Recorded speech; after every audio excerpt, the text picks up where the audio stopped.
Break Obama ਦੀ ਇੱਕ ਜਿਹੜੀ CNN ਨੂੰ ਇੰਟਰਵਿਊ ਆ, ਉਹ ਕਾਫ਼ੀ ਦੁਨੀਆ ਭਰ ਦੇ ਵਿੱਚ ਵਾਇਰਲ ਹੋ ਰਹੀ ਹੈ ਤੇ ਇੰਡੀਅਨ ਮੀਡੀਆ ਕਹਿੰਦੇ ਬੜਾ ਔਖਾ ਹੋਇਆ ਪਿਆ ਉਸ ਇੰਟਰਵਿਊ ਨੂੰ ਲੈ ਕੇ। ਜੀ ਬਿਲਕੁਲ। ਸੋ ਇਹਦੇ ਵਿੱਚ ਇਹ ਆ ਵੀ ਪ੍ਰੈਜ਼ੀਡੈਂਟ ਬਰਾਕ ਓਬਾਮਾ ਉਹਨਾਂ ਨੇ ਜੋ ਇੰਟਰਵਿਊ ਦਿੱਤੀ ਹੈਗੀ ਆ, ਜੀ।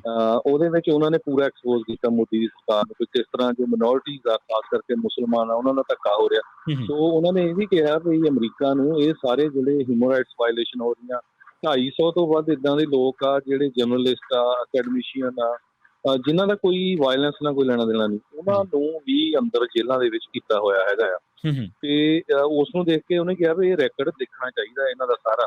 ਜੇ ਓਵਰਆਲ ਦੇਖਿਆ ਜਾਵੇ, ਮੈਂ ਦੇਖਦਾ ਸੀ ਵੀ ਕੈਨੇਡਾ ਦਾ ਪੰਜਾਬੀ ਮੀਡੀਆ ਬੜਾ ਮੋਦੀ ਭਗਤ ਬਣਿਆ ਹੋਇਆ ਇਸ ਟਾਈਮ ਦੇ ਉੱਤੇ, ਪਰ ਆਪਾਂ ਅਮਰੀਕਾ ਦੇ ਵਿੱਚ ਆ, ਅਮਰੀਕਾ 'ਚ ਸਾਡੇ ਰੇਡੀਓ ਸਟੇਸ਼ਨ ਆ, ਅਮਰੀਕਾ ਦੇ ਜਿੰਨੇ ਵੀ ਮੇਜਰ ਨਿਊਜ਼ ਆਰਗੇਨਾਈਜੇਸ਼ਨਸ ਆ, ਚਾਹੇ ਉਹ ਵਾਸ਼ਿੰਗਟਨ ਪੋਸਟ ਆ, CNN ਆ, ਵਾਲ ਸਟਰੀਟ ਜਰਨਲ ਆ, ਨਿਊਯਾਰਕ ਟਾਈਮਸ ਹੈਗਾ, USA ਟੂਡੇ, ਤੇ ਅੱਜ ਟਾਈਮ ਮੈਗਜ਼ੀਨ ਨੇ ਤਾਂ ਪੂਰਾ ਇੰਡੀਆ ਦੇ ਮੋਦੀ ਦਾ ਜਲੂਸ ਕੱਢ ਕੇ ਰੱਖਤਾ। ਸਾਰਿਆਂ ਨੇ ਇਹਨਾਂ ਨੂੰ ਐਕਸਪੋਜ਼ ਕੀਤਾ, ਕਿਸ ਤਰ੍ਹਾਂ ਮਿਨੋਰਿਟੀਜ਼ ਨਾਲ ਧੱਕਾ ਹੁੰਦਾ, ਕਿਸ ਤਰ੍ਹਾਂ ਦਲਿਤਾਂ ਨਾਲ ਧੱਕਾ ਹੁੰਦਾ, ਕਿਸ ਤਰ੍ਹਾਂ ਮੁਸਲਮਾਨਾਂ ਦੇ ਨਾਲ ਧੱਕਾ ਹੁੰਦਾ ਹੈਗਾ। ਤੇ ਜਿਹੜੀਆਂ ਸਾਰੀਆਂ ਆਵਾਜ਼ਾਂ ਆ ਉਹ ਇੰਡੀਆ ਦੇ ਵਿੱਚ ਦੱਬੀਆਂ ਜਾ ਰਹੀਆਂ। ਉਹ ਠੀਕ ਆ ਵੀ ਅਮਰੀਕਾ ਦੀ ਮਜਬੂਰੀ ਬਣੀ ਹੋਆ, ਉਹ ਹੁਣ ਚਾਈਨਾ ਨਾਲ ਰਿਲੇਸ਼ਨ ਗੁੱਡ ਨਹੀਂ ਤੇ ਉਹ ਇੰਡੀਆ ਦੇ ਨਾਲ ਬਿਜ਼ਨਸ ਸੈਟਅਪ ਕਰਨਾ ਚਾਹੁੰਦਾ ਆ, ਪਰ ਜਿੰਨੀਆਂ ਵੀ ਇਹ ਵੱਡੀਆਂ ਆਰਗੇਨਾਈਜੇਸ਼ਨਸ ਆ ਨਿਊਜ਼ ਦੀਆਂ, ਇਹਨਾਂ ਨੇ ਇਹ ਕਿਹਾ ਵੀ ਅਮਰੀਕਾ ਵਾਲਿਆਂ ਨੂੰ, ਜੋ ਬਾਈਡਨ ਦੀ ਸਰਕਾਰ ਨੂੰ ਇਹ ਸੋਚਣਾ ਚਾਹੀਦਾ ਆ ਤੇ ਕਿਤੇ ਤੁਸੀਂ ਉਹੀ ਗੱਲ ਤਾਂ ਨਹੀਂ ਕਰ ਰਹੇ ਹੈਗੇ ਵੀ ਇੱਕ ਬੰਦੇ ਨੂੰ ਜਿਹੜੀ ਸਪੋਰਟ ਕਰ ਰਹੇ ਹੈਗੇ ਆ, ਜਦ ਕਿ ਉਹਦਾ ਜਿਹੜਾ ਰੈਕਡ ਆ ਉਹ ਬਾਹਲਾ ਗੁੱਡ ਨਹੀਂ ਹੈਗਾ। ਉਹੀ ਅਮਰੀਕਾ ਆ ਜਿਨ੍ਹਾਂ ਨੇ 2014 ਜਦੋਂ ਉਹ ਉੱਥੇ ਦੇ ਚੀਫ ਮਿਨਿਸਟਰ ਸੀ, ਉਹਨਾਂ ਦਾ ਜਿਹੜਾ ਵੀਜ਼ਾ ਉਹ ਡਿਨਾਈ ਕਰ ਦਿੱਤਾ ਸੀ। ਅਮਰੀਕਾ ਦੇ ਵਿੱਚ 70 ਦੇ ਕਰੀਬ ਜਿਹੜੇ ਕਾਂਗਰਸਮੈਨ ਆ, ਜਿਨ੍ਹਾਂ ਦੇ ਵਿੱਚ ਬਹੁਤ ਪ੍ਰੋਮੀਨੈਂਟ ਕਾਂਗਰਸਮੈਨ ਹੈਗੇ ਡੈਮੋਕ੍ਰੇਟਿਕ ਪਾਰਟੀ ਦੇ, ਜਿਹਦੇ 'ਚ ਰਸ਼ੀਦਾ ਤਲੀਬ ਆ, ਉਹ ਨਿਊਯਾਰਕ ਤੋਂ ਆ, ਇਸੇ ਤਰ੍ਹਾਂ ਮਿਨੇਆਪੋਲਿਸ ਤੋਂ ਆ ਕਾਂਗਰਸ ਵੂਮਨ। 70 ਦੇ ਕਰੀਬ ਜੋ ਕਾਂਗਰਸਮੈਨ ਆ, ਕਾਂਗਰਸ ਵੂਮਨ ਆ, ਉਹਨਾਂ ਨੇ ਲੈਟਰ ਲਿਖਿਆ ਹੈਗਾ ਆ ਪ੍ਰੈਜ਼ੀਡੈਂਟ ਬਾਈਡਨ ਨੂੰ ਤੇ ਹਿਊਮਨ ਰਾਈਟਸ ਦੀ ਜੋ ਮਿਨੋਰਿਟੀ ਨਾਲ ਧੱਕਾ ਹੋ ਰਿਹਾ ਇੰਡੀਆ 'ਚ, ਇਹ ਗੱਲਬਾਤ ਪ੍ਰਾਈਮ ਮਿਨਿਸਟਰ ਮੋਦੀ ਦੇ ਨਾਲ ਕੀਤੀ ਜਾਵੇ। ਸੋ ਇਹ ਵੀ ਬਹੁਤ ਸਾਰੇ ਜਿਹੜੇ ਨਿਊਜ਼ ਆਊਟਲੈਟਸ ਇਹ ਕਹਿ ਰਹੇ ਵੀ ਠੀਕ ਆ, ਓਪਨਲੀ ਉਹ ਸ਼ਾਇਦ ਨਾ ਗੱਲ ਕਰਨ, ਪਰ ਬਿਹਾਈਂਡ ਦਾ ਕਲੋਜ਼ ਡੋਰ ਜ਼ਰੂਰ ਗੱਲ ਹੋਣੀ ਚਾਹੀਦੀ। ਇਹ ਪ੍ਰੈਜ਼ੀਡੈਂਟ ਓਬਾਮਾ ਨੇ ਵੀ ਕਿਹਾ ਹੈਗਾ ਭਈ ਮੋਦੀ ਦੇ ਨਾਲ ਬਾਈਡਨ ਹੋਣਾ ਨੂੰ ਇਹ ਗੱਲਬਾਤ ਕਰਨੀ ਚਾਹੀਦੀ ਹੈਗੀ ਆ। ਕਹਿੰਦੇ ਵੀ ਇਹ ਅੱਜ ਜਿਹੜਾ ਟਾਈਮ ਮੈਗਜ਼ੀਨ ਆ, ਉਹਨਾਂ ਨੇ ਬਹੁਤ ਵੱਡਾ ਆਰਟੀਕਲ ਲਿਖਿਆ, ਉਹਦੇ 'ਚ ਇਹ ਕਿਹਾ ਵੀ ਇਹ ਕਿੱਦਾਂ ਹੋ ਸਕਦਾ ਅਮਰੀਕਾ ਵਰਗਾ ਐਡਾ ਤਕੜਾ ਹਿਊਮਨ ਰਾਈਟਸ ਦੇ ਹੱਕ ਵਾਲਾ ਜੋ ਮੁਲਕ ਆ, ਉਹ ਇੱਕ ਫਾਰ ਰਾਈਟ ਜਿਹੜਾ ਗਰੁੱਪ ਦਾ ਬੰਦਾ ਮੋਦੀ ਆ BJP ਦਾ, ਉਹਦੀ ਕਿੱਦਾਂ ਇਹ ਸਪੋਰਟ ਕਰ ਸਕਦਾ ਹੈਗਾ। ਉਹਦੇ ਵਿੱਚ ਉਹਨਾਂ ਨੇ ਬਹੁਤ ਜ਼ਿਆਦਾ ਐਕਸਪੋਜ਼ ਕੀਤਾ ਵੀ 14% ਭਾਰਤ ਦੀ ਮੁਸਲਮਾਨ ਪਾਪੂਲੇਸ਼ਨ ਨੂੰ ਪੂਰੀ ਤਰ੍ਹਾਂ ਦਬਾਇਆ ਜਾ ਰਿਹਾ ਹੈਗਾ, ਲੋਕਾਂ ਨੂੰ ਮਾਰਿਆ ਜਾ ਰਿਹਾ ਵੀ ਇਹ ਜੀ ਗਾਂ ਮਾਰਨ ਲੱਗੇ ਸੀ, ਗਾਂ ਦਾ ਮੀਟ ਖਾ ਰਹੇ ਆ, ਆਪਾਂ ਦੇਖਿਆ ਹੀ ਆ ਪਿਛਲੇ ਦਿਨਾਂ ਦੇ ਵਿੱਚ। ਤੇ ਆਪਣੇ ਨਾਲ ਵੀ, ਸਿੱਖਾਂ ਨਾਲ ਵੀ ਬੜਾ ਧੱਕਾ ਹੋਇਆ ਹੀ ਆ, ਦੇਖਿਆ ਕਿਸ ਤਰ੍ਹਾਂ ਅਮਰਪਾਲ ਸਿੰਘ ਉਹਨਾਂ ਨੂੰ ਚੱਕ ਕੇ ਅੰਦਰ ਕਰ ਦਿੱਤਾ ਗਿਆ, ਕੋਈ ਇੱਕ ਵੀ ਕੇਸ ਰਜਿਸਟਰ ਨਹੀਂ ਹੈਗਾ।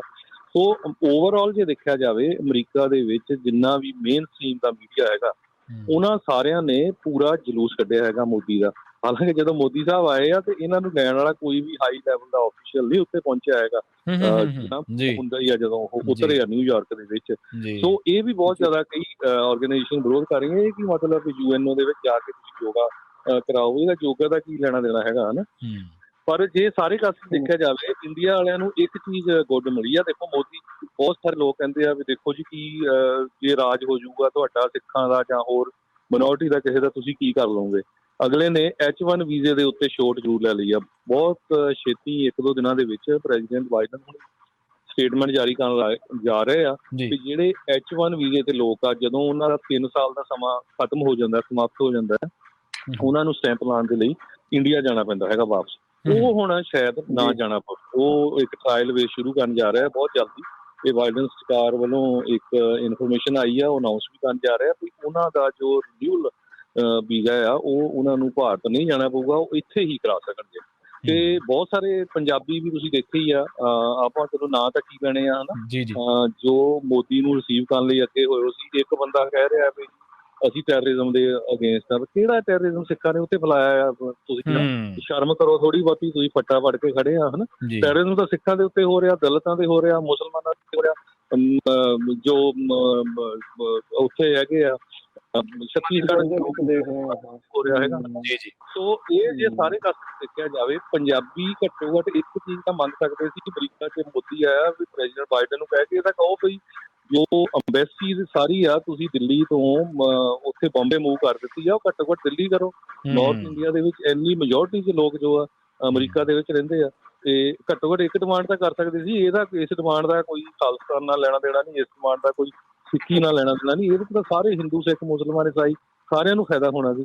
ਸੋ ਇਹ ਆ ਵੀ ਇਹ ਸਿਰਫ ਫੋਟੋ ਆਪ ਕਰਦੇ ਹੈਗੇ ਆ, ਤੇ ਇਹਨੂੰ ਸ਼ਰਮ ਆਉਣੀ ਚਾਹੀਦੀ ਆ ਵੀ ਐਡੇ ਬੜੇ ਬੜੇ ਜੋ ਮੀਡੀਆ ਆਊਟਲੈਟਸ ਆ, ਉਹ ਜੇ ਇੰਨਾ ਜਲੂਸ ਕੱਢ ਸਕਦੇ ਆ ਤਾਂ ਤੁਸੀਂ ਉਹਨਾਂ ਦੇ ਪੌਲੀ ਚੱਟ ਬਣੇ ਹੋਏ ਹੈਗੇ ਆ। ਜੀ ਜੀ ਬਿਲਕੁਲ। ਪ੍ਰੈਜ਼ੀਡੈਂਟ ਬਰਾਕ ਓਬਾਮਾ ਨੇ ਤਾਂ ਇੱਥੋਂ ਤੱਕ ਇਹ ਗੱਲਾਂ ਬਾਤਾਂ ਦੇ ਵਿੱਚ ਆਖਿਆ ਵੀ ਜੇ ਇਹੀ ਹਾਲਾਤ ਰਹੇ, ਐਥਨਿਕ ਮਾਈਨੋਰਟੀਜ਼ ਦਾ ਧਿਆਨ ਨਹੀਂ ਰੱਖਿਆ ਤਾਂ ਇੰਡੀਆ ਇੱਕ ਟਾਈਮ ਦੇ ਉੱਤੇ ਫੁੱਲ ਪਾਰਟ ਖਿੰਡ ਵੀ ਸਕਦਾ ਹੈ। ਉਹਨਾਂ ਨੇ ਇਹ ਵੀ ਚਿੰਤਾ ਜਿਹੜੀ ਇਸ ਦੇ ਵਿੱਚ ਜ਼ਾਹਿਰ ਕੀਤੀ। ਮੋਦੀ ਨੇ ਉਹਨਾਂ ਨੇ ਜੀ ਜੀ ਜੀ ਜੀ ਐਂਡ ਦੇ ਉੱਤੇ ਜਿਹੜਾ ਟਾਈਮ ਮੈਗਜ਼ੀਨ ਆ ਉਹਨਾਂ ਨੇ ਇੱਥੇ ਕਲੋਜ਼ ਕੀਤਾ, ਕਹਿੰਦੇ ਵੀ ਇੰਡੀਆ ਦੀਆਂ ਸਿਰਫ 3 ਸਟੇਟਾਂ ਜਿੱਥੇ ਬੀਜੇਪੀ ਆ, ਹਨਾ, ਇੱਕ ਆਪਣੀ ਗੁਜਰਾਤ ਆ ਤੇ ਇੱਕ ਯੂਪੀ ਆ ਤੇ ਇੱਕ ਅਸਾਮ ਆ। ਜੇ ਦੇਖਿਆ ਜਾਵੇ ਬਾਕੀ ਤਾਂ ਸਾਰੀਆਂ ਸਟੇਟਾਂ 'ਚ ਮੈਜੋਰਟੀ 'ਚ ਨਹੀਂ ਹੈ। ਤੇ ਉਹ ਕਹਿੰਦੇ ਵੀ ਇਹ ਸਾਰੇ ਦਾ ਜੋ ਅਸਰ ਫੋਟੋ ਆਪ ਹੋਇਆ, ਜਿਸ ਤਰ੍ਹਾਂ ਮੋਦੀ ਸਾਹਿਬ ਤੁਹਾਨੂੰ ਪਤਾ ਹੀ ਆ ਕੰਮ ਕਰਨ ਨਾਲੋਂ ਫੋਟੋ ਨੂੰ ਜ਼ਿਆਦਾ ਤਰਜੀਹ ਦਿੰਦੇ ਆ। ਇਹ ਸਾਰਾ ਕੰਮ ਇਨਡਾਇਰੈਕਟਲੀ ਅਮਰੀਕਾ ਦੀ ਸਰਕਾਰ ਮੋਦੀ ਨੂੰ 2024 ਦੀਆਂ ਇਲੈਕਸ਼ਨਾਂ ਦੇ ਵਿੱਚ ਜਿਤਾਉਣ ਦੇ ਲਈ ਇਹ ਇੱਕ ਤਰ੍ਹਾਂ ਨਾਲ ਉਪਰਾਲਾ ਕਰ ਰਹੀ ਆ। ਇਹ ਟਾਈਮ ਮੈਗਜ਼ੀਨ ਨੇ ਇਹਦਾ ਸਾਰਾਂਸ਼ ਜੋ ਆ ਐਂਡ ਦੇ ਉੱਤੇ ਇਹ ਦਿੱਤਾ ਹੈਗਾ। ਜੀ ਇਹ ਵੀ ਦੱਸਦੇ ਜਾਈਏ, ਐਡ ਕਰਦੇ ਜਾਵਾਂ ਮੈਂ ਵੀ ਯੂਐਸ ਦੇ ਵਿੱਚ ਇਹਨਾਂ ਨੇ ਜੁਆਇੰਟ ਐਡਰੈਸ ਦੇਣਾ ਹੈ ਕਾਂਗਰਸ ਨੂੰ। ਕਈ ਡੈਮੋਕ੍ਰੇਟਸ ਨੇ ਇਸ ਜਿਹੜੇ ਜੁਆਇੰਟ ਐਡਰੈਸ ਦਾ ਵਿਰੋਧ ਕੀਤਾ ਹੈ। ਉਹਨਾਂ ਨੇ ਕਿਹਾ ਵੀ ਅਸੀਂ ਬਾਇਕਾਟ ਕਰ ਰਹੇ ਹਾਂ, ਇਸ ਦੇ ਵਿੱਚ ਅਸੀਂ ਸ਼ਾਮਲ ਜਿਹੜਾ ਉਹ ਨਹੀਂ ਹੋਵਾਂਗੇ। ਸੋ ਆਵਾਜ਼ ਚੱਕ ਰਹੇ ਆ, ਪਰ ਹੁਣ ਦੇਖੋ ਵੀ ਹੀਰੇ ਤਾਂ ਫਸਟ ਲੇਡੀ ਨੂੰ ਇਹ ਦੇਈ ਜਾ ਰਿਹਾ ਆ, ਪਰ ਨਾਲ ਦੇ ਨਾਲ ਇਹ ਦੇਖਣਾ ਹੋਊਗਾ ਵੀ ਕੀ ਅੰਦਰ ਖਾਤੇ ਕੋਈ ਗੱਲ ਵੀ ਕਰਦੇ ਆ ਬਾਈਡਨ ਹੁਣੀ, ਜਾਂ ਹੋਰ ਥਾਵਾਂ ਦੇ ਉੱਤੇ ਪੱਟਾਂ ਤੇ ਦਾਪੀਆਂ ਮਾਰਨ ਜੋਗੇ ਜਿਹੜੇ ਉਹ ਰਹਿ ਜਾਂਦੇ ਆ ਮੋਦੀ ਖਿਲਾਫ ਵੀ ਜਿਹੜਾ ਕੁਝ ਬੋਲਣ। ਹਰਜੋਤ ਸਿੰਘ ਜੀ ਗੱਲ ਅਲਟੀਮੇਟਲੀ ਉਹੀ ਆ, ਜਿਸ ਹਿਸਾਬ ਦੇ ਨਾਲ ਅਮਰੀਕਾ ਦਾ ਪਰਮਾਨੈਂਟ ਰੈਜ਼ੀਡੈਂਟ ਜਮਾਲ ਖਸ਼ੋਗੀ ਦਾ ਕਤਲ ਕੀਤਾ ਗਿਆ ਸੀ ਛੋਟੇ ਕਰਕੇ ਸਾਊਦੀ ਅਰੇਬੀਆ ਦੀ ਸਰਕਾਰ ਵੱਲੋਂ ਟਰਕੀ ਦੇ ਵਿੱਚ, ਤੇ ਅਮਰੀਕਾ ਵਾਲਿਆਂ ਦੇ ਸਿਰ ਤੇ ਜੂੰ ਨਹੀਂ ਸਰਕੀ ਕਿਉਂਕਿ ਇਹਨਾਂ ਨੂੰ ਬਿਜ਼ਨਸ ਚਾਹੀਦਾ ਆ। ਸੋ ਅਲਟੀਮੇਟਲੀ ਇਹ ਵੀ ਕਹਿੰਦੇ ਵੀ ਆਪਣੇ ਬੁੱਲ ਚੁੱਪ ਕਰਕੇ ਬੈਠ ਗਏ ਆ ਮੋਦੀ ਸਾਹਿਬ, ਬਾਈਡਨ ਸਾਹਿਬ, ਕਿਉਂਕਿ ਜਦੋਂ ਮੋਦੀ ਨੂੰ ਕੁਐਸਚਨ ਪੁੱਛਿਆ ਗਿਆ ਸੀ ਹਿਊਮਨ ਰਾਈਟਸ ਵਾਇਲੇਸ਼ਨ ਤੇ, ਉਹ ਬਸ ਅਬਲ ਟਪਲੀਆਂ ਜਾਂ ਮਾਰ ਕੇ ਜੀ ਸਭ ਦਾ ਸਾਥ ਸਭ ਦਾ ਵਿਕਾਸ ਅਸੀਂ ਸਾਰਾ ਕੁਝ ਕਰ ਰਹੇ ਆ। ਤੇ ਉਹ ਟਾਈਮ ਮੈਗਜ਼ੀਨ ਕਹਿੰਦਾ ਵੀ ਯਾਰ ਉੱਥੇ ਮੁਸਲਮਾਨਾਂ ਨੂੰ ਤਾਂ ਕਈ ਜਗ੍ਹਾ ਨਹੀਂ ਖਰੀਦਣ ਦਿੱਤੀ ਜਾਂਦੀ, ਉਹਨਾਂ ਨੂੰ ਇੱਕ ਸਟੇਟ ਨੇ ਲਾ ਪਾਸ ਕਰਤਾ ਵੀ ਉਹ ਹਿਜ਼ਬ ਨਹੀਂ ਪਾ ਸਕਦੇ, ਹਨਾ, ਤੇ ਇਦਾਂ ਦੇ ਜਿਹੜੇ ਆ ਉੱਥੇ ਕਾਨੂੰਨ ਬਣ ਰਹੇ ਹੈਗੇ ਆ। ਜੀ ਜੀ ਜੀ ਫਰੀडम ਆਫ ਸਪੀਚ ਦੇ ਵਿੱਚ, ਫਰੀडम ਆਫ ਜਿਹੜਾ ਪ੍ਰੈਸ ਫਰੀडम ਇੰਡੈਕਸ ਦੇ ਵਿੱਚ ਦੇਖ ਲਓ ਕਿੱਥੇ ਪਹੁੰਚਿਆ ਹੈ। ਰਿਲੀਜੀਅਸ ਫਰੀडम ਦੇ ਵਿੱਚ ਇੰਡੀਆ ਦਾ ਨੰਬਰ ਕਿੱਥੇ ਆ। AOC ਉਹਦੇ ਨਾਲ ਕਈਆਂ ਦੇ ਜਿਹੜੇ ਵਿਰੋਧਤਾ ਹੋ ਸਕਦੀ ਹੈ, ਜਿਹੜੇ ਕੰਜ਼ਰਵੇਟਿਵ ਪਾਰਟੀ ਵਾਲੇ ਖਾਸ ਕਰਕੇ, ਪਰ ਉਹ ਇੱਥੇ ਜਿਹੜੀ ਉਹ ਸਟੈਂਡ ਜ਼ਰੂਰ ਲੈ ਗਈ ਆ। ਕਹਿੰਦੀ ਵੀ ਮੈਂ ਜਿਹੜੀ ਪ੍ਰਧਾਨ ਮੰਤਰੀ ਮੋਦੀ ਦਾ ਜਿਹੜਾ ਐਡਰੈਸ ਹੋਣਾ ਕਾਂਗਰਸ ਤੋਂ, ਉਹਨੂੰ ਮੈਂ ਜਿਹੜਾ ਬਾਈਕਾਟ ਕਰਨ ਜਾ ਰਹੀ ਹਾਂ। ਕਹਿੰਦੀ ਵੀ ਉੱਥੋਂ ਦੇ ਹਾਲਾਤ ਜਿਹੜੇ ਖਾਸ ਕਰਕੇ ਇਦਾਂ ਦੇ ਇੰਡੈਕਸ ਦੇ ਵਿੱਚ ਮੁਲਕ ਦੀ ਰੈਂਕਿੰਗ ਬਹੁਤ ਪਿਛੜ ਕੇ ਜਿਹੜੀ ਉਹ ਚੱਲ ਰਹੀ ਆ, ਇਹਨਾਂ ਨੂੰ ਜਲਦ ਤੋਂ ਜਲਦ ਇਸ ਉੱਤੇ ਕੰਮ ਕਰਨਾ ਚਾਹੀਦਾ। ਜੀ ਜੀ ਜੀ ਹਰਜੋਤ ਸਿੰਘ ਜੀ, ਇਹ ਪਹਿਲੀ ਮਰਤਬਾ ਨਹੀਂ ਹੈ ਜਦੋਂ ਮੀਡੀਆ ਦੇ ਵਿੱਚ, ਇੰਟਰਨੈਸ਼ਨਲ ਮੀਡੀਆ ਨੇ ਪ੍ਰਧਾਨ ਮੰਤਰੀ ਮੋਦੀ ਦੇ ਬਾਰੇ, ਉਹਨਾਂ ਦੀ ਆਲੋਚਨਾ ਦੇ ਬਾਰੇ ਕੁਝ ਲਿਖਿਆ ਹੋਵੇ। ਇਸ ਤੋਂ ਪਹਿਲਾਂ ਜਦੋਂ ਪ੍ਰੈਸ ਇੰਡੈਕਸ ਦਾ ਜਿਹੜਾ ਜ਼ਿਕਰ ਕੀਤਾ, ਉਹ ਤਿਲਕ ਕੇ ਹੁਣ ਭਾਰਤ ਜਿਹੜਾ 160ਵੇਂ ਰੈਂਕ ਤੇ ਆ ਗਿਆ।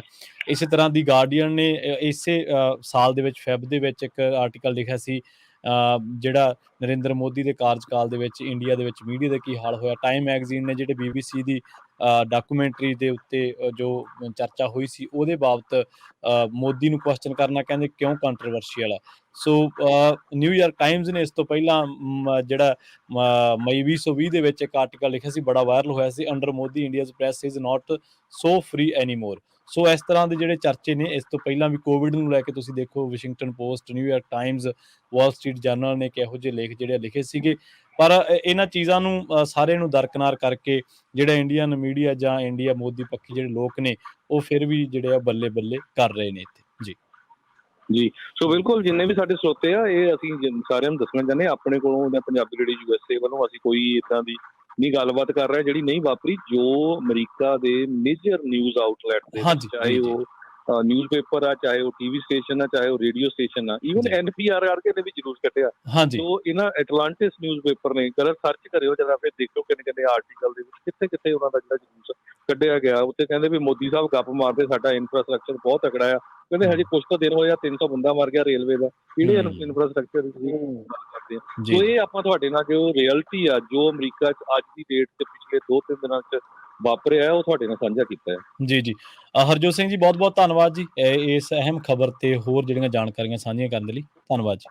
ਧੰਨਵਾਦ ਜੀ, ਸਤਿ ਜੀ, ਸ਼੍ਰੀ ਅਕਾਲ। ਸਤਿ ਸ਼੍ਰੀ ਅਕਾਲ ਜੀ, ਸਤਿ ਸ਼੍ਰੀ ਅਕਾਲ। ਸੋ ਇਹ ਸਨ ਆਪਣੇ ਨਾਲ ਹਰਜੋਤ ਸਿੰਘ ਖਾਲਸਾ ਜੀ, ਜਿਨ੍ਹਾਂ ਨੇ ਭਾਰਤੀ ਪ੍ਰਧਾਨ ਮੰਤਰੀ ਨਰਿੰਦਰ ਮੋਦੀ ਦੇ ਇਸ ਫੇਰੀ ਦੇ ਚੱਲਦਿਆਂ ਜੋ ਇਸ ਵੇਲੇ ਇੰਟਰਨੈਸ਼ਨਲ ਮੀਡੀਆ, ਖਾਸ ਤੌਰ ਤੇ ਵੱਡੇ ਪੱਧਰ ਤੇ US ਮੀਡੀਆ ਨੇ ਜਿਸ ਤਰ੍ਹਾਂ ਦੇ ਆਰਟੀਕਲ, ਜਿਸ ਤਰ੍ਹਾਂ ਦੀਆਂ ਸੰਪਾਦਕੀਆਂ ਲਿਖੀਆਂ ਨੇ, ਉਸੇ ਬਾਬਤ ਰਾਜਕਰਮਵੀਰ ਸਿੰਘ ਜੀ, ਸਮਾਂ ਆਪਣਾ ਸਮਾਪਤੀ ਵਾਲਾ ਜੀ, ਤੇ ਲਈਏ ਜੀ ਇਜਾਜ਼ਤ। ਜੀ।